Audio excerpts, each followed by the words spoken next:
ওয়ালাইকুম আসসালাম। হ্যাঁ ভালো আছি, তুমি কেমন আছো? হ্যাঁ ভালো আছো না? আচ্ছা তুমি কার সঙ্গে আছো? ওই মাদার চোদের সঙ্গে। ওই মাদার চোর তো এতই হারামজাদা। ওই শুয়োর বাচ্চা, ওই তো লটির বাচ্চা, ওই সাহাচুদির বেটা মাগিল লিসা, এতই মাগিল লিসা। ওই হারামজাদের আমি সামনে পাইলে একটা এমন একটা চটকানি মারবো, শালা মাদার চোদ।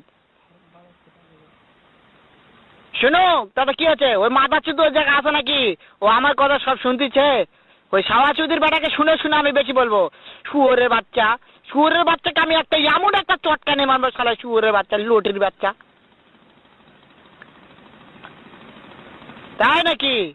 ওই শুয়োরের বাচ্চা আমাকে মারতে চায়? শুয়োরের বাচ্চাকে আমি দেখা সাক্ষাৎ হলে বলে শুয়োরের বাচ্চাকে আমি এমন চটকানি মারবো, মাদার চোদ। আমি